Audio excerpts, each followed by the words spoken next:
Buenos días. Buenas.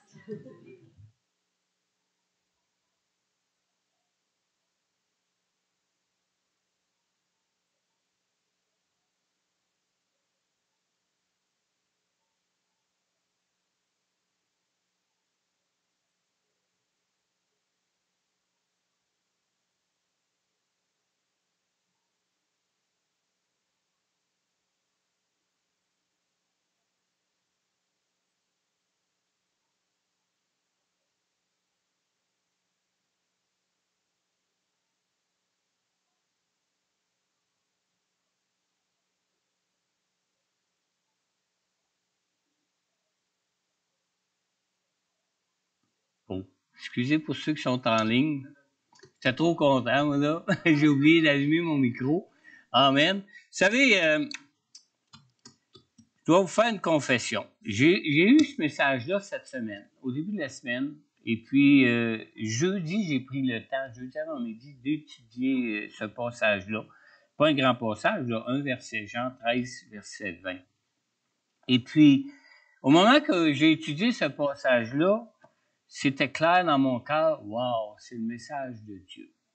Puis quand j'ai commencé à travailler, à rédiger ce message-là, j'ai commencé à chercher un autre message pour vous ce matin. Puis à chaque jour que j'ai travaillé dessus depuis jeudi, j'ai travaillé dessus jeudi après-midi, j'ai travaillé dessus vendredi, j'ai travaillé dessus samedi, j'ai travaillé dessus à matin, et même encore à matin, je me disais, Seigneur, si je ne serais pas si à court de temps, là, j'écrirais un autre message. Mais vous savez quoi? Avec l'introduction de Myriam pour ce temps de louange, puis avec le choix de chant qu'elle a fait pour ce temps de louange, j'ai dit, wow, Seigneur, t'es grand, c'est le message pour ce matin. Peut-être que vous ne le verrez pas, comme moi je le vois. Peut-être que vous ne le verrez pas tout de suite, peut-être juste un peu plus loin dans le message, mais j'ai tellement cherché pour trouver les mots pour exprimer ce que Dieu plaçait dans mon cœur que je me disais, c'est trop difficile, Seigneur, j'y arriverai pas. Puis je ne sais pas encore si j'y ai arrivé parce que vous allez le savoir en l'entendant, ce message-là. Je m'inquiète toujours d'être bien compris quand je transmets un message. Myriam me dit des fois, son père est pasteur, si vous ne saviez pas, le père de Myriam est pasteur à d'Israélie, puis elle me dit souvent, des fois, on ne comprend pas trop ce qu'il veut nous dire. Puis moi, j'ai toujours cette inquiétude-là que vous ne compreniez pas trop le message que Dieu place sur mon cœur pour vous. Parce que vous savez, un message de Dieu, hein, ça réfère à la réalité spirituelle des choses.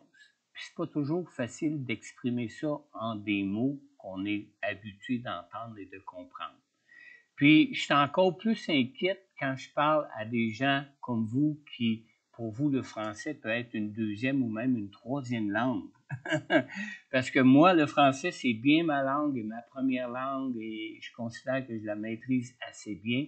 Puis des fois, je me dis, des fois, je me demande si je me comprends moi-même avec mes propres mots.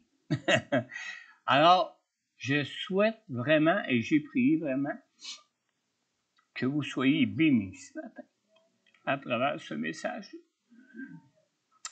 Et je souhaite vraiment que ça puisse vous donner une liberté en Jésus, comme vous ne l'avez encore jamais connu pour votre vie.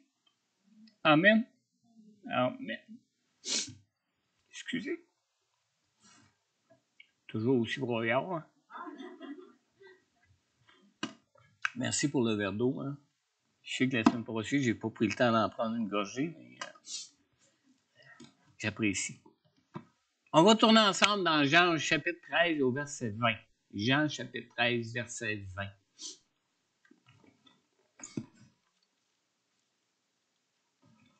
On voit un seul verset pour débuter ce matin. Jean 13, verset 20 qui dit, c'est-à-dire c'est Jésus qui nous dit, en vérité, je vous le dis, qui reçoit celui que j'aurai envoyé me reçoit, moi, et qui me reçoit celui qui m'a envoyé. J'ai intitulé mon message ce matin, écoutez bien, c'est tiré de la version de Darby, être nommé chrétien. Toutes les autres versions disent être appelé chrétien. Prions ensemble. Seigneur notre Dieu, merci Seigneur Dieu pour ta parole ce matin. Merci Seigneur Dieu de faire de nous des enfants de Dieu, Seigneur. Merci Seigneur Dieu de ta présence avec nous en toutes choses, Seigneur. Et merci surtout, Seigneur, de ton Saint-Esprit que tu nous as donné, Seigneur Dieu, afin que tous et chacun soient enseignés directement de toi, Seigneur. Seigneur, je te prie pour moi ce matin, Seigneur, que je puisse transmettre ce message fidèlement comme je l'ai reçu de toi, Seigneur. Et je te prie, Seigneur Dieu, que ton Saint-Esprit, que lui-même mette ces mots dans ma bouche, Seigneur Dieu, afin que ce message soit transmis tel que tu me l'as donné dans mon cœur pour ton Église ce matin, Seigneur. Je te le demande, Père, dans le nom puissant de Jésus. Amen. Amen. Alors, comme j'ai dit tantôt, j'ai intitulé mon message « Être nommé chrétien ».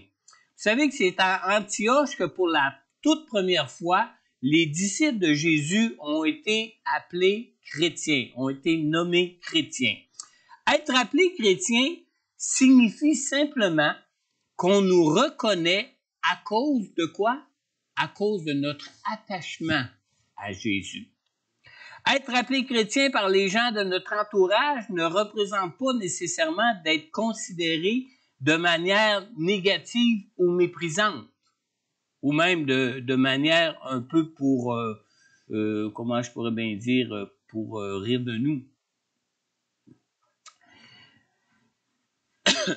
Dans Acte 26, on lit dans la deuxième partie du verset, la parole de Dieu nous dit que c'est à Antioche que pour la première fois, les disciples furent appelés chrétiens. Alors, lorsque les disciples de Jésus ont été appelés chrétiens pour la première fois, c'était parce que leur témoignage de Jésus était bien reçu. C'était bien reçu. Stanley Horton, dans son commentaire sur le livre des Actes, il dit concernant le fait que les disciples ont été appelés chrétiens, il dit que certains pensent que ce nom fut à l'origine ironique. C'est le mot que je cherchais, hein, pour être ironique face à nous.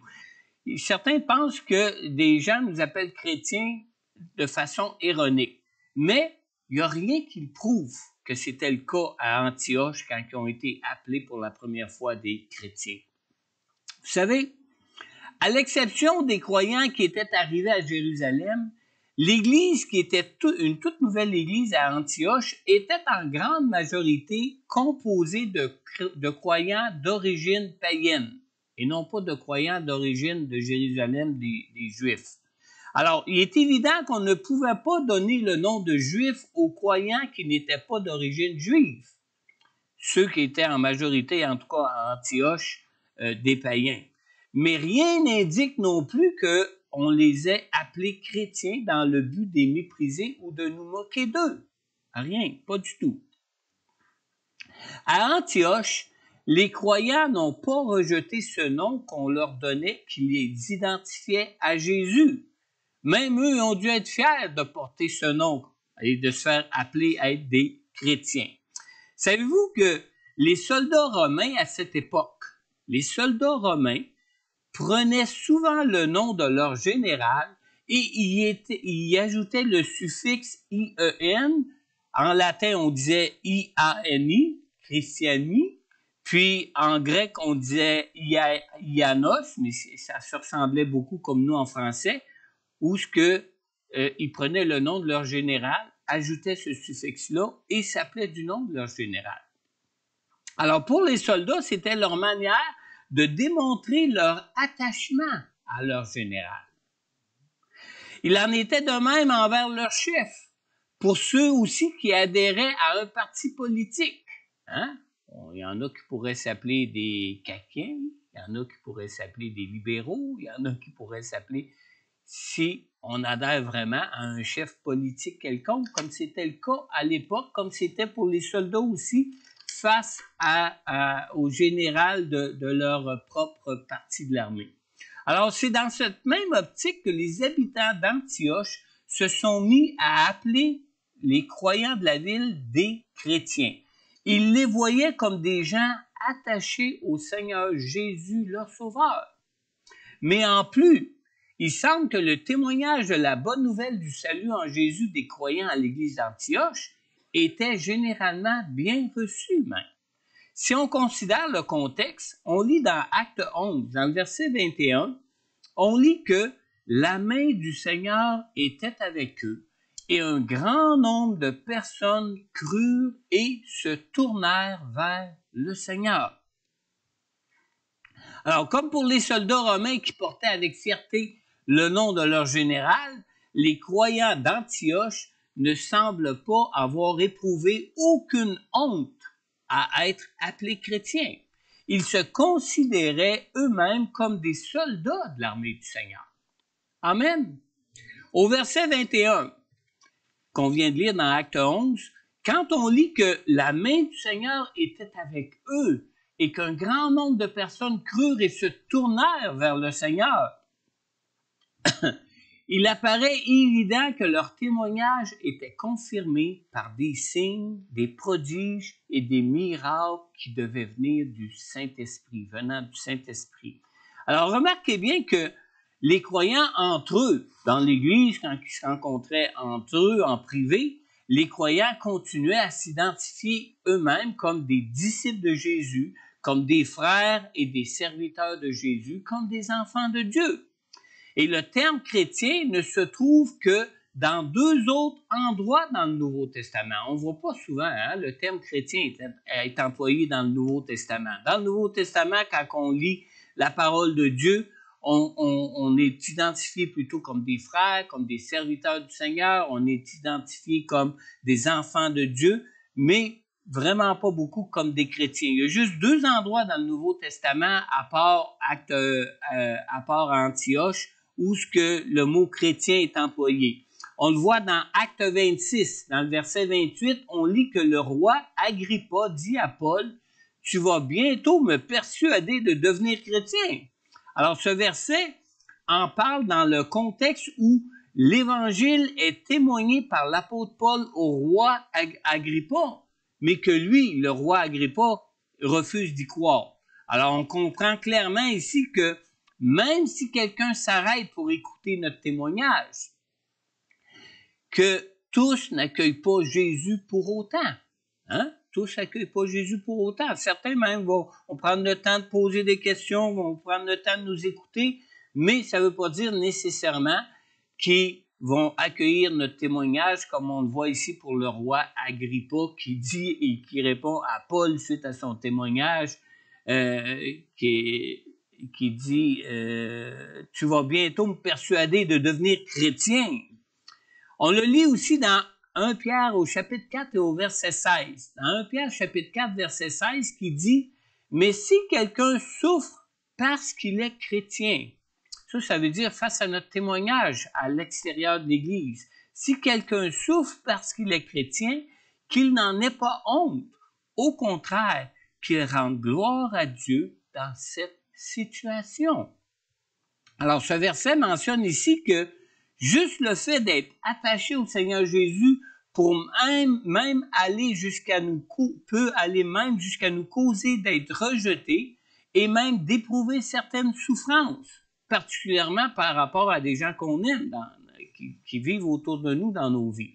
Mais savez-vous, au moment même d'être lui-même livré pour être crucifié, Jésus nous dit, dans Jean 13, 20, qu'on a lu tantôt, « En vérité, je vous le dis, qui reçoit celui que j'aurai envoyé me reçoit moi, et qui me reçoit celui qui m'a envoyé. » Alors, comme Jésus a lui-même été rejeté, et que Jésus a été lui-même livré aux souffrances de la croix parce qu'on refusait de croire en lui, nous devons nous-mêmes nous attendent, nous aussi, à être rejetés et à souffrir lorsqu'on témoigne de l'Évangile, lorsqu'on témoigne de notre attachement au Seigneur Jésus dans notre vie.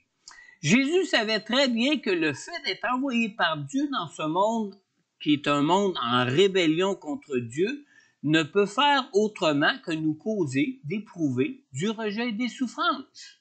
Même Jésus lui-même savait que son peuple ne le recevrait pas en général. Dans 2 Corinthiens au chapitre 5 au verset 20, on lit « Nous sommes donc des ambassadeurs pour Christ, comme si Dieu adressait par nous son appel à ce monde, pour sauver ce monde. Et ça dit, nous supplions au nom de Christ, soyez réconciliés avec Dieu. » Alors, le simple fait d'être reconnu comme étant attaché à Jésus pour nos vies fait en sorte que ceux qui refusent de croire en Jésus vont jeter leur dévolu sur nous, puisque nous sommes en quelque sorte ses représentants dans ce monde. Si on parle juste d'un parti politique, par exemple, si on se trouve sous l'autorité d'un parti politique qui n'est pas très populaire, on n'entend pas parler beaucoup des gens autour de nous qui vont s'afficher être pour ce parti politique-là. Pourquoi? Parce qu'ils savent très bien que s'il y a des gens qui n'aiment pas ce parti politique-là, qui vont jeter un peu notre dévolu sur nous si on s'affiche être pour ce parti politique-là. C'est la même chose en ce qui concerne Jésus. On est dans un monde de rébellion contre Dieu. On est dans un monde qui rejette et qui refuse de croire en Dieu. Alors, du moment que nous-mêmes, on peut s'identifier avec Dieu, il faut s'attendre qu'on subisse du rejet de la part même de gens qu'on aime et qu'on subisse même quelquefois des souffrances à cause de notre attachement en Jésus parce que ces gens-là refusent Jésus pour leur vie. Amen. Dans la nature de pécheurs que nous sommes, nous nous imaginons que si nous nous débarrassons des représentants de Dieu, que nous serons débarrassés de Dieu. Mais Dieu est Dieu, C'est pas comme un parti politique. On sait que dans 4 ans, on pourra voter pour un autre, mais pour Dieu, c'est pas la même chose. Puis c'est pas une question de parader pour Dieu. C'est pas une question non plus d'essayer d'essayer de convaincre le monde. C'est juste une question d'être attaché à Dieu, point à la ligne, puis de laisser le monde là où ce qu'il veut être, point à la ligne. Amen. Jésus nous en parle ici de ce rejet-là, de ces souffrances-là qu'on peut connaître, alors qu'il annonce que même l'un de ses disciples était sur le point de le trahir pour le livrer aux souffrances et à la mort de la croix. On sait de qui on parle évidemment, on parle ici de Judas, et de ces souffrances et de ce rejet qui viennent de ceux qui s'opposent à Dieu dans ce monde. Jésus en avait même déjà parlé auparavant, pas juste le soir où il a pris son dernier repas avec ses disciples. Jésus en a parlé, on lit dans Matthieu au chapitre 10 au verset 40. Jésus disait, « Si quelqu'un vous accueille, c'est moi qui l'accueille. Et celui qui m'accueille, accueille celui qui m'a envoyé. » Ça ressemble beaucoup à Jean 13:20, qu'on a lu tantôt au début. Alors Jésus, ici, en parle d'une façon positive. Mais le même phénomène s'applique aussi avec la même dynamique, mais aussi de façon négative. Remarquez qu'on revient toujours heureux d'une occasion où ceux à qui on peut avoir partagé notre attachement à Jésus accueillent bien notre témoignage. Du moment qu'on a l'occasion de parler de Jésus à quelqu'un, puis que le témoignage s'est bien passé, puis que la personne a bien réagi, puis a fait un bon accueil à notre témoignage, on est tout content. Mais qu'est-ce qui arrive quand c'est l'inverse qui se passe? Que même si notre témoignage a bien été, si à un moment donné, on a essuyé un refus, ou si à un moment donné, on a essuyé un peu comme une rébellion ouverte contre Dieu qui s'affiche des fois contre nous qui avons partagé notre témoignage, on se pose des questions. On devient même un petit peu des fois un petit peu déçu de ces situations-là. Mais même si on peut être heureux à certaines occasions, on est toujours déçu et on se laisse toujours abattre par ceux qui peuvent rejeter notre témoignage, par ceux qui peuvent rejeter Dieu pour leur vie. Et dans le même contexte de ce passage, Jésus dit, juste un petit peu auparavant, un petit peu avant, au verset 34, dans Matthieu 10, « Ne croyez pas que je sois venu apporter la paix sur la terre. Je ne suis pas venu apporter la paix, mais l'épée. » Vous savez, ça fait drôle de lire ça, hein? Bientôt, ça va être le temps des fêtes. On va souhaiter la bonne année. On va souhaiter quoi? La paix, sérénité et tout ce que tu désires. Hein? On va souhaiter ça les uns aux autres. Et Jésus, vous savez, est appelé prince de la paix. Quand on lit les évangiles, même on va le lire tantôt dans un verset un peu plus loin, Jésus est appelé prince de la paix. Et même si nous proclamons la vérité avec amour, c'est-à-dire le témoignage de Jésus venu pour sauver avec amour aux gens que nous-mêmes on aime, témoigner de notre attachement en Jésus suscitera toujours du rejet et des souffrances de la part de ceux qu'on aime. Vrai? Il est toujours possible, comme chrétien, d'éviter les conflits avec les gens de ce monde. Mais lorsque l'on est véritablement attaché à Jésus, les conflits deviennent comme quelque chose d'inévitable. Parce que notre attachement à Jésus veut pas va faire réagir des gens qui, eux, sont en rébellion contre Dieu autour de nous. Warren Wiersbe, dans son commentaire de Matthieu, qui est intitulé « Soyez dévoués », dans le premier volume de son commentaire, il dit dans son commentaire du verset 39, il dit que quand nous nous sommes identifiés à Jésus et l'avons confessé, nous sommes en guerre. Ce n'est pas nous qui l'avons déclaré, c'est Dieu qui a déclaré la guerre à Satan. Alors, il ne faut jamais oublier qu'on est dans un combat spirituel dans ce monde. Un combat spirituel entre Jésus qui travaille à emmener la paix et entre l'ennemi qui lui-même est en rébellion contre Dieu. Satan lui-même qui anime ce monde et qui domine ce monde et qui amène ce monde en rébellion contre Dieu. La nuit où Jésus est né, les anges ont annoncé, dans Luc 2,14, « Paix sur la terre ».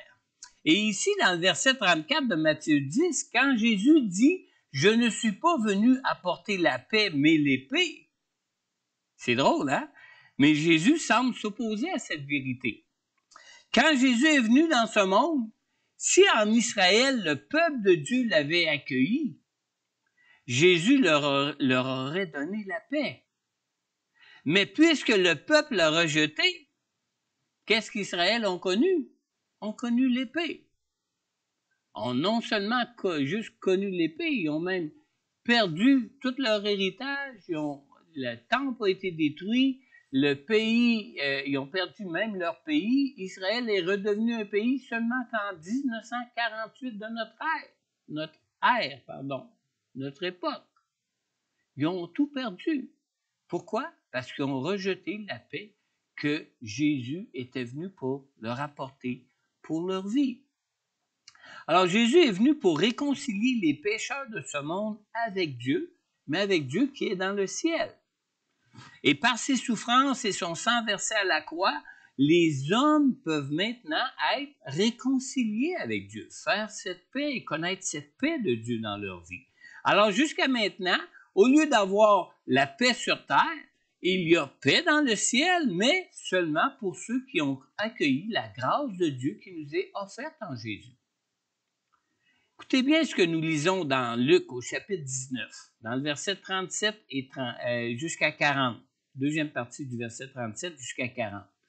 Ce passage-là concerne quand Jésus s'approchait de Jérusalem. On lit à partir du verset 37, « Alors toute la foule des disciples, remplis de joie, se mirent à adresser à haute voix des louanges à Dieu pour tous les miracles qu'ils avaient vus.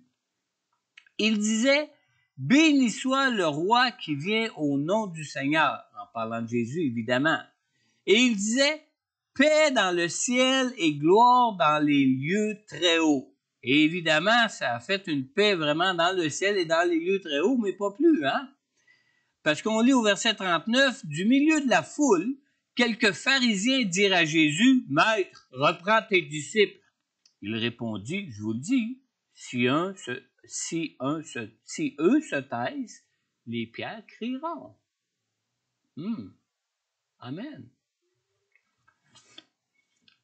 Comme Jésus s'approchait de Jérusalem, la joie de ceux qui l'accueillaient était tellement immense que plusieurs même croyaient que le royaume des cieux était sur le point d'apparaître. Il n'est toujours pas apparu encore aujourd'hui en 2023. Dans Luc 19 au verset 11, on lit « En effet, il était près de Jérusalem et l'on croyait que le royaume de Dieu allait apparaître immédiatement. » Oh, wow! La paix est à nos portes. Malheureusement, c'est pas ce qui s'est passé, hein? La guerre perdure, une guerre spirituelle entre l'ennemi, l'instigateur de cette guerre qui est Satan, l'ennemi de Dieu, et d'un autre côté, entre Dieu qui veut apporter la paix à toutes ces créatures, aux hommes et aux femmes de ce monde. Mais bien que nous sachions que notre délivrance est proche, tant que nous vivrons dans ce monde, nous connaîtrons du rejet, nous connaîtrons des souffrances de la part de ceux qui rejettent Jésus pour leur vie. Malheureusement. Maintenant, face au rejet, face à la trahison et aux souffrances liées à notre attachement en Jésus comme chrétien, tout n'est pas négatif pour nos vies dans ce monde. Aux chrétiens qui s'attachent à Jésus, le Seigneur nous donne aussi des vérités très encourageantes pour nos vies. Des vérités qui sont vraiment libératrices et encourageantes pour nos vies. Alors, malgré certaines souffrances que notre attachement à Jésus peut nous causer dans ce monde, le chrétien peut compter pouvoir bénéficier de plusieurs bénédictions dans sa vie, de par cet attachement-là à Dieu. Dans Jean 13, 20, Jésus nous dit, « En vérité, je vous le dis. » Qu'est-ce qu'il nous dit comme vérité? « Qui reçoit celui que j'aurai envoyé me reçoit moi. Et qui me reçoit, reçoit celui qui m'a envoyé. » Alors, ce verset de la parole de Dieu qui débute par « En vérité, est vraiment une déclaration solennelle de la part de Jésus, une déclaration solennelle de Jésus en faveur de ceux qui s'attachent à lui pour leur vie. Le chrétien qui s'attache au Seigneur pour sa vie bénéficie de bénédictions particulières pour lui.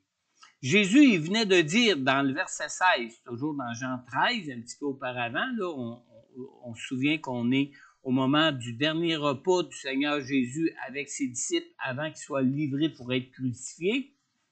Il dit au verset 16, « En vérité, je vous le dis, le serviteur n'est pas plus grand que son Seigneur, ni l'apôtre plus grand que celui qui l'a envoyé. » Selon certains commentateurs, cette déclaration de Jésus qui se trouve au verset 20, c'est-à-dire qui dit « Celui qui me reçoit, qui reçoit celui que j'aurai envoyé me reçoit moi, et qui me reçoit, reçoit celui qui m'a envoyé. » Alors, selon certains commentateurs, cette déclaration de Jésus se rattache à ce qu'il vient de dire au verset 16, c'est-à-dire ce qu'on vient de lire par la suite qui dit « Je vous le dis, le serviteur n'est pas plus grand que son Seigneur, ni l'apôtre plus grand que celui qui l'a envoyé. » Donc, après avoir dit que le Seigneur n'est pas plus grand que son maître au verset 16, Jésus semble maintenant dire que le serviteur n'est pas moins grand que lui. Quand il dit au verset 20, « Je vous le dis, qui me reçoit, je vous le dis, qui reçoit celui que j'aurai envoyé me reçoit. » Alors, si on est reçu par Jésus qui nous a envoyés, la personne qui nous reçoit comme si nous-mêmes nous étions Jésus. C'est ça que ça dit ici dans le texte. Alors, le Seigneur m'a conduit à quelque chose d'intéressant dans ma recherche sur ce passage. Suivez-moi bien ici. Je sais que je vous dis souvent ça, puis j'espère que vous pouvez me suivre quand je vous dis ça, mais suivez-moi bien ici. Craig Keener, dans un commentaire, ben c'est pas un commentaire, c'est plutôt un livre de soutien historique qui dit, un livre qui s'intitule « Les évangiles et les actes expliqués ». Dans le volume 1 de son livre, il dit que dans les cultures anciennes, on se comportait à l'égard d'émissaires, d'ambassadeurs ou de représentants en fonction des sentiments nourris envers la personne qui les avait envoyés. Et quand le Seigneur nous dit que, faut que je le relise parce que j'ai de la misère à le lire moi-même, quand le Seigneur, excusez, c'est la page avant. Quand le Seigneur nous dit que, en vérité,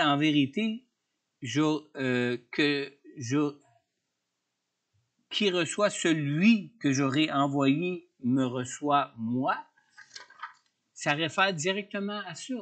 Où ce que, quand on se fait un ambassadeur de Jésus dans notre vie, qu'on témoigne de lui, qu'on parle de lui, comme envoyé par Jésus pour parler de lui, parler de la bonne nouvelle, on a cette bénédiction-là dans la réalité spirituelle des choses, d'être considéré comme si on était Jésus nous-mêmes. Ça ne fait pas de nous Jésus, là. C'est pas ça que je dis. Comprenez-moi bien. Mais ça fait de nous comme si on était celui qui nous envoie, comme si on était nous-mêmes Jésus. Ça nous met dans une position très, très, très privilégiée par rapport au reste du monde. Ça nous met dans une position très, très, très privilégiée par rapport à tout le monde spirituel.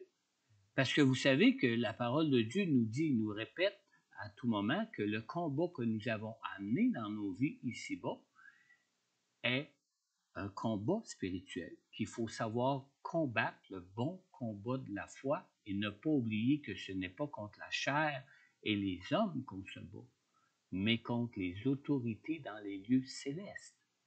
Et on devient comme émissaire, comme ambassadeur de Christ ici-bas, aux yeux de tout ce monde spirituel-là, comme Jésus lui-même, avec l'autorité, avec la puissance même de Jésus au milieu de ce monde. Amen. Vous me suivez bien?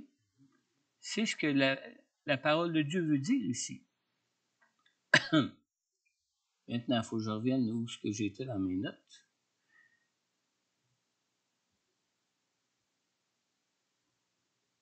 Et ça, c'est pas tout, hein?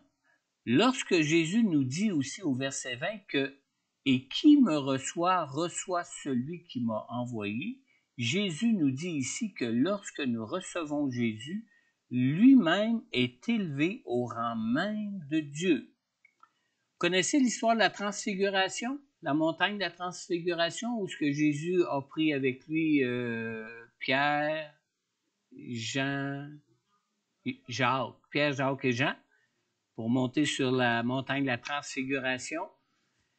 On lit dans Luc au chapitre 9 et au verset 35. Écoutez bien ce qu'on lit ici. « Et de la nuée sortit une voix qui dit, « Celui-ci est mon fils bien-aimé, écoutez-le. » Alors, Jésus, du fait juste que Pierre, Jean et Jacques croyaient en Jésus, Jésus devenait pour eux aussi important que Dieu lui-même.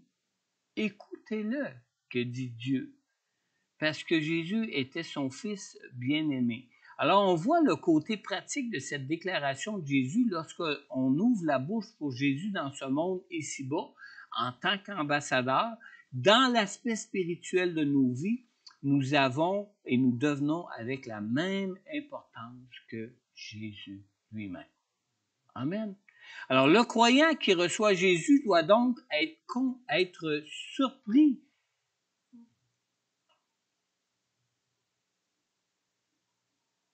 Le croyant, qui reçoit Jésus doit donc ne pas être surpris qu'on l'appelle chrétien. Parce que quand on lui parle du Seigneur, on est comme un ange de Dieu finalement qui est envoyé auprès d'eux. Les chrétiens qui accueillent le Seigneur nous voient comme des anges de Dieu. Le chrétien qui accueille le Seigneur voit en nous ce que Dieu voit en nous quand il nous regarde et qu'il voit Jésus en nous. Amen. Je ne sais pas si vous pouvez me suivre là-dessus, là, mais c'était trop fort, il fallait que je vous partage ça. Dans Luc, au chapitre 22, on lit dans le verset 28 et 29. Jésus a dit à ses disciples lors de son dernier repas, « Vous êtes ceux qui avez persévéré avec moi dans mes épreuves. C'est pourquoi je dispose du royaume en votre faveur, comme mon Père en a disposé en ma faveur. » Amen. C'est toute une bénédiction pour nous d'être attachés au Seigneur et ça devient toute une bénédiction pour nous, cette promesse de Dieu quand on se fait ambassadeur pour Christ dans nos vies ici-bas. Reste à nous d'en bénéficier. Reste à nous d'y croire, puis d'en faire l'expérience. Amen. Pour terminer, Jésus donne ses dernières recommandations à ses disciples concernant les rejets, concernant les souffrances que certains peuvent nous faire éprouver. Dans Jean au chapitre 13, on lit au verset 19, Jésus nous dit « Je vous le dis déjà maintenant, avant que cela n'arrive, afin que, lorsque cela arrivera, vous croyiez que moi, je suis. » Alors, lorsque Jésus dit ici que vous croyez que moi, je suis, quand il emploie l'expression « je suis », cette expression signifie qu'il est lui-même Dieu, lui-même égal au Père. Jésus se déclare lui-même égal au Père ici.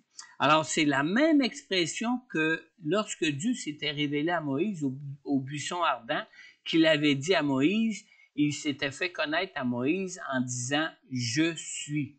Et cette expression-là signifiait qu'il était Dieu et qu'il était Dieu de toute éternité. Alors, Jésus affirme donc ici qu'il est un avec le Père et qu'il est lui-même Dieu l'Éternel. D'ailleurs, Jésus a affirmé vraiment sa divinité en disant qu'il savait déjà que quelqu'un d'entre eux était pour le trahir. Il a affirmé sa divinité, qu'il avait toute connaissance de toutes choses, comme Dieu avait connaissance de toutes choses, en faisant connaître d'avance aux disciples que quelqu'un d'entre eux était pour le trahir.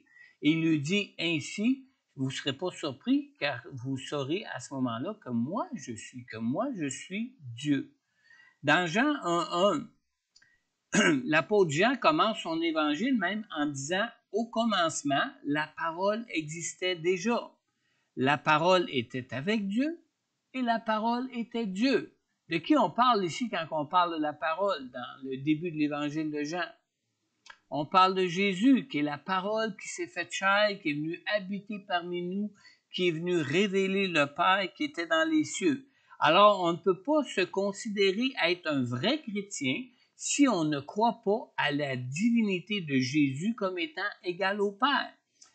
Égal au Père qui n'a jamais été créé et existant de toute éternité comme le Père. D'ailleurs, on lit aussi dans Ésaïe, chapitre 9 et au verset 5. Écoutez bien, ça nous parle de Jésus ici comme Messie, ou ce que ça l'annonçait, le Messie qui devait venir comme envoyé de Dieu.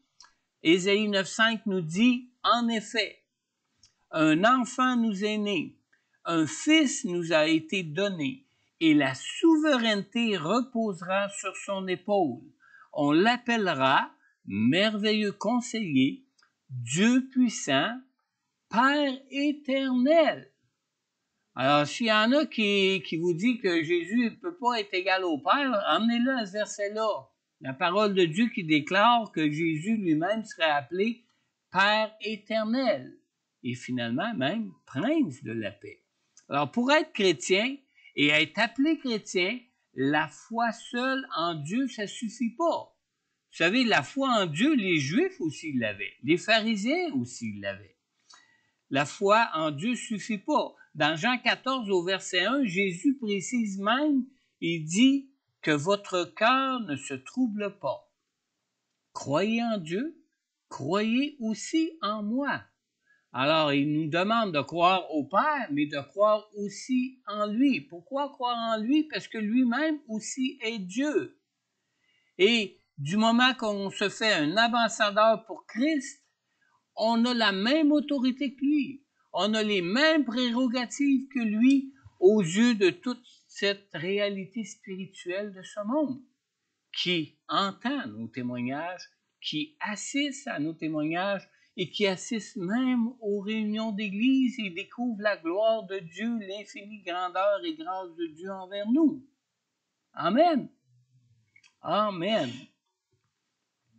La meilleure façon de ne pas se laisser être ébranlé par le rejet est de fonder notre foi sur Jésus et sur Dieu qui, eux, savent et connaissent déjà d'avance ceux qui vont les accueillir et leur confier leur vie pour être sauvés.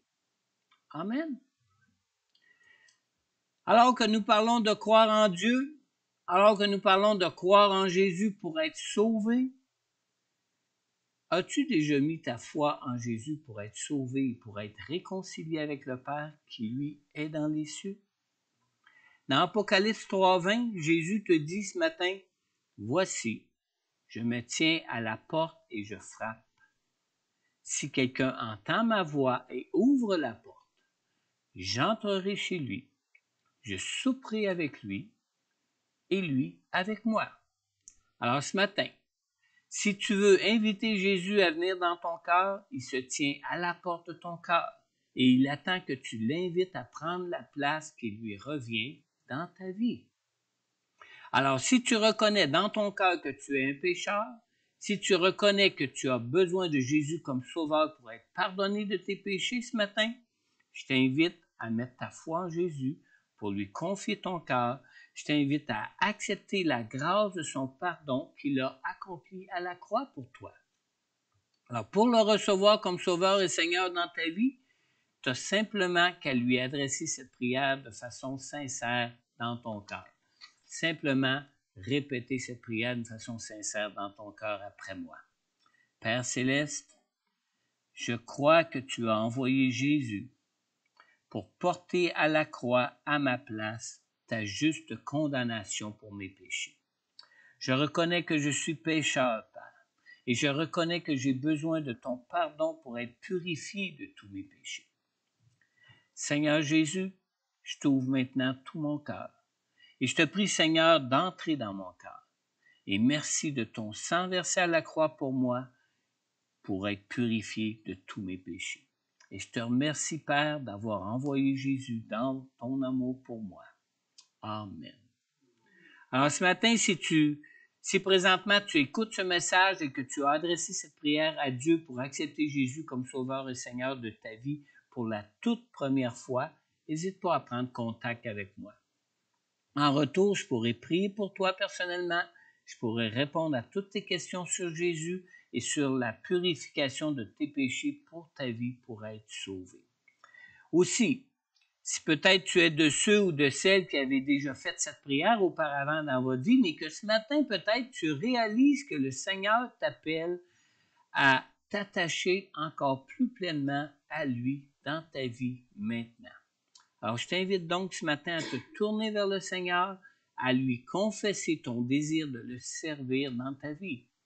Si tu écoutes ce message en ligne, je t'invite aussi à prendre contact avec moi pour que je puisse aussi prier pour toi afin que tu puisses bénéficier de toutes les bénédictions qui se rattachent à cet appel de Dieu pour toi, pour ta vie. Amen.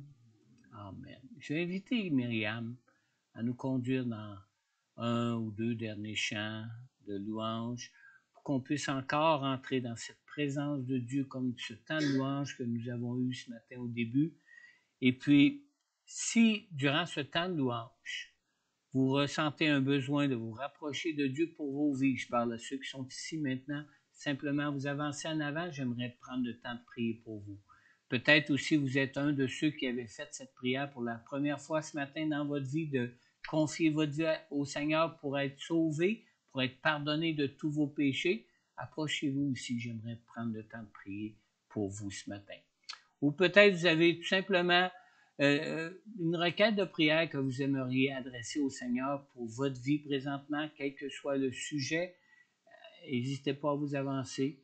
Je veux prier aussi pour vous, qu'on se mette en accord dans cette prière pour confier ce besoin-là à Dieu et voir Dieu se glorifier dans votre vie et répondre à ce besoin pour vous. Amen. Amen. Myriam. Amen. On va reprendre le esclave. En lien avec le message, on va reproclamer que nous sommes enfants de Dieu.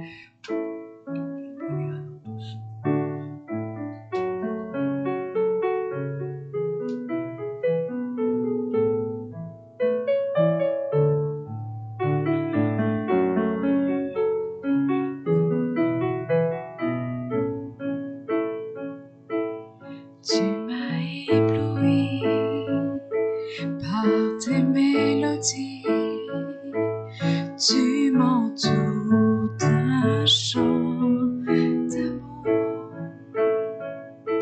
chant de délivrance devant mes ennemis, toutes mes craintes s'enfuient. Je ne suis plus esclave de la peur,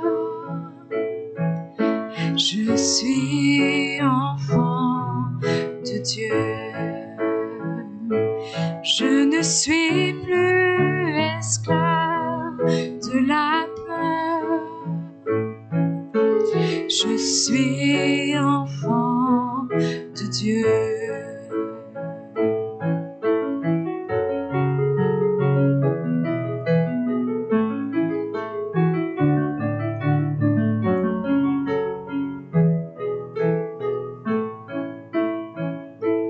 Avant ma naissance, tu m'avais choisi, appelé par mon nom. Tu m'as adopté, je suis de ta famille. Ton sang coule dans mes veines.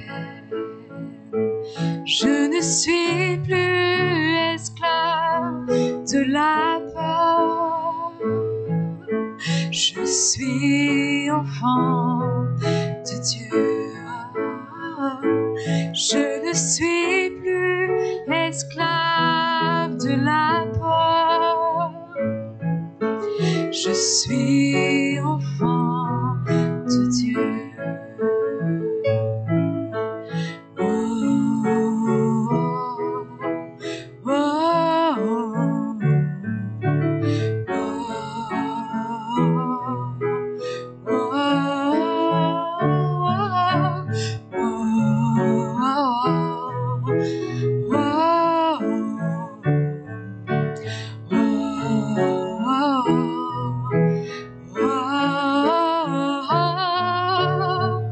Tu fends la mer et je peux la traverser. Mes peurs se noient dans ton amour. Tu m'as sauvé, alors je peux chanter. Je suis enfant de Dieu. Tu fends la mer, tu fends la mer et je peux la traverser. Mes peurs se noient dans ton amour. Tu m'as sauvé, alors je peux chanter. Je suis enfant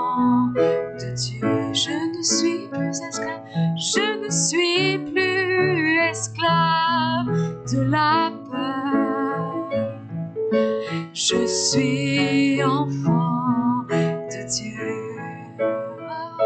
Je ne suis plus esclave de la peur. Je suis enfant de Dieu. Oh, oh, oh,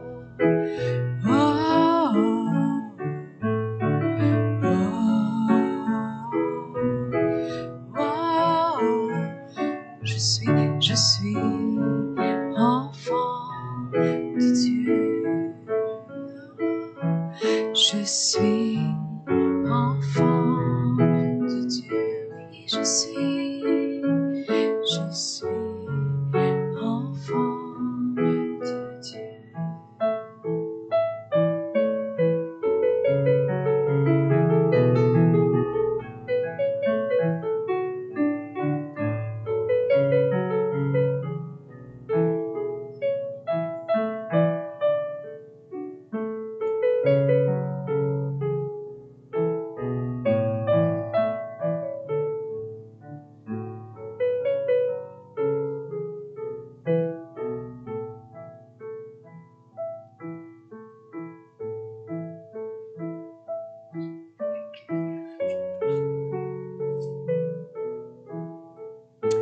Seigneur Jésus, merci d'être le Dieu que tu es, Seigneur.